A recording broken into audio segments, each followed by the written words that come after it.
She wants to tear down all the barriers that are keeping us from doing it. It means we can make it possible for every young American to go to college and graduate debt-free.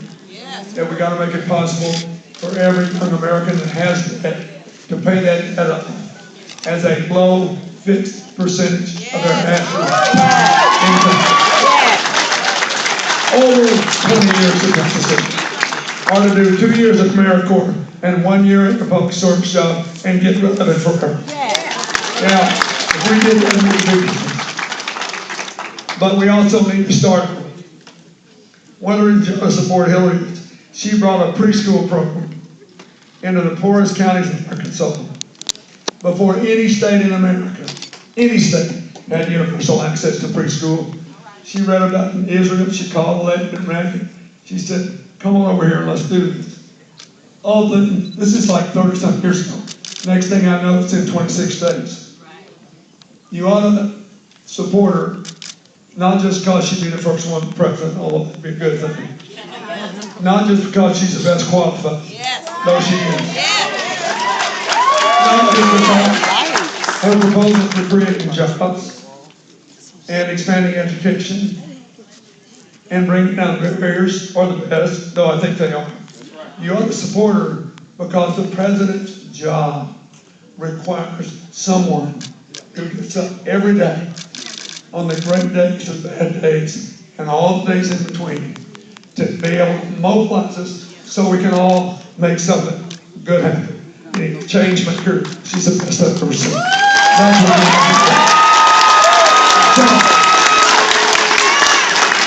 look, I'll give you a picture. It's in your headphones today. I know you'll listen, I'm sick of seeing young people shot.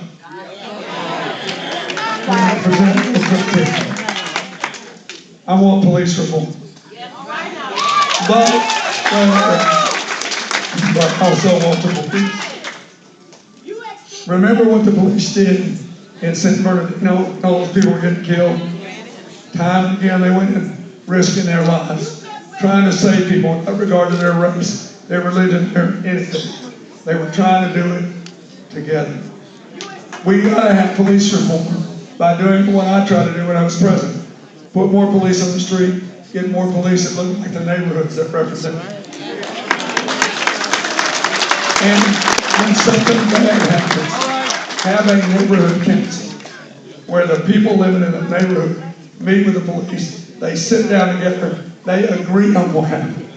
They agree on what happened and what's going to be done about it. Did you know when all these things were going on, all this trouble was made? There was a tiny story. Those of you who are young, this will have to be something. When you get old, home alone a lot, read a lot of newspapers. So there's a tiny story about a person who was killed, a young man in Los Angeles. Not the one you saw in the movies, that was the sheriff's office. In the city. The community system 6 kicked in. They met. They agreed on what happened. They agreed on what should be done next. And there was no protest, no nothing. Why? Because they trust each other. They know we need police reform, and they know we need police. That's what Hillary wants to do. We need prison reform. Stupid people in jail. But, and by the way, this is something we can do with our Republican friends. This and tackling prescription drugs and heroin, we can do on a bipartisan basis. Why? Because the drugs are bipartisan killers. They're cutting a hole through America, and they're mowing down Republicans and Democrats alike. And if you're holding the hand of the dead child, you don't give a rip what the child's party is. We can do this too because there are a lot of our fellow Republicans who realize that the sentencing laws are too severe and we need to reduce population. We have way the highest incarceration in the world. As a percentage of our population, not even close. But if you just let people out and they got no job, they can go ask for a job. As soon as they say they've been in prison, they're next up. They have no training, they have no way to earn a living. They can't make it.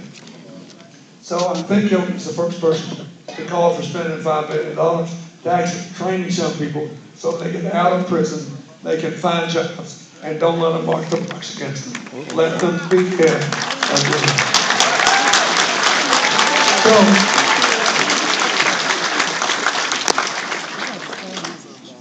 Mr. Trump says we have to build a wall. Right? There's nothing more dangerous than going hunting and shooting at the target. Nobody has told him, apparently, that undocumented immigration from Mexico peaked in 2005, 10 years ago. Since 2010, actually, more immigrants from Mexico have gone back home than come here. What we should be doing is bringing those young people in, letting them be educated who are already here, and say, you can't jump ahead of somebody who came here legally, who's waiting, but we need you in our country. We can't send 11.5 million people home. Let's figure out a decent, honorable way we can live together, work together, and go forward.